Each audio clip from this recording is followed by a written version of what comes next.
এই মুহূৰ্তত আহি পৰিছে আজিৰ দিনটোৰ কেইবাটাও গুৰুত্বপূৰ্ণ খবৰ। প্ৰত্যেক দিনৰ গুৰুত্বপূৰ্ণ খবৰ চাবলৈ আমাৰ চেনেলটো ছাবস্ক্ৰাইব আৰু লাইক কমেণ্ট কৰি দিব। তিনিচুকীয়া শিৱসাগৰক ধুবুৰী বনাম বুলি কৈছিল ৰেজাউলে।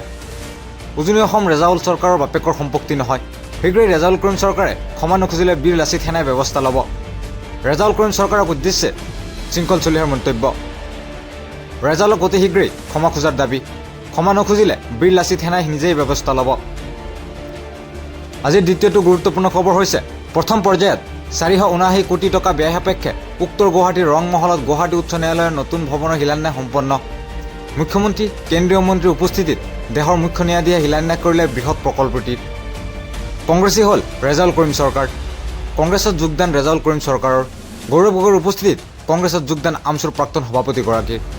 জনগাঁথনি সলনি কৰাৰ বাবে মই শিৱসাগৰক ধুবুৰী বনাম বুলি কোৱা নাই, মই বৰ অসম কৰাৰ কথাহে কৈছোঁ। বঙাইগাঁৱত ৰেজাউল কৰিম চৰকাৰৰ স্পষ্টীকৰণ। কোকৰাঝাৰত ধৰ্ষণকাৰীক আৰক্ষীৰ এনকাউণ্টাৰ। লেট্ৰিনলৈ যোৱাৰ চলেৰে আৰক্ষীৰ অস্ত্ৰ কাঢ়ি পলায়নৰ চেষ্টা চলাওঁতে আৰক্ষীৰ গুলীচালনা। কোকৰাঝাৰৰ মেডিকেল কলেজ হাস্পতাললৈ প্ৰেৰণ গুলীবিদ্ধ ৰফিকুল ইছলামক। আহত কোকৰাঝাৰ আৰক্ষীৰ 2 জোৱানো। এগৰাকী মানসিক বিকাৰগ্ৰস্ত যুৱতীৰ সৈতে ৰফিকুল ইছলামে কুকাণ্ড সংঘটিত কৰাৰ অভিযোগ। চামগুৰিৰ অগপ নেতা মুজিবুৰ ৰহমানক অসম গণ পৰিষদৰ পৰা বহিষ্কাৰ। দলীয় নীতি নিয়ম অমান্য কৰাৰ অভিযোগ মুজিবুৰৰ বিৰুদ্ধে। বহিষ্কাৰৰ কথা ৰাজহুৱা ঘোষণা নগাঁও জিলা অগপ সভাপতি মণিমাধৱ মহন্তৰ।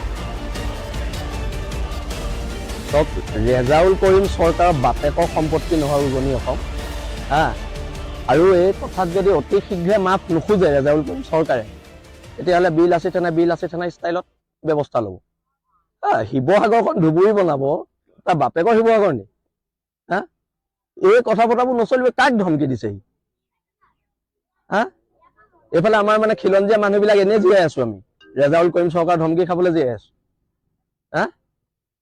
এজন বংগমূলীয় মানুহৰ ধমকি খাবলৈ ইয়াত খিলঞ্জীয়া মানুহবোৰ জীয়াই আছে। যদি যুঁজ লাগো বুলি কৈছ চিধা চিধি ক'ব লাগে। উজনি অসমৰ মানুহতো বহি নাথাকিব নহয়। যদি লাগো বুলি কৈছ চিধা চিধি ক'লেই হয় কথা বতৰাবিলাক।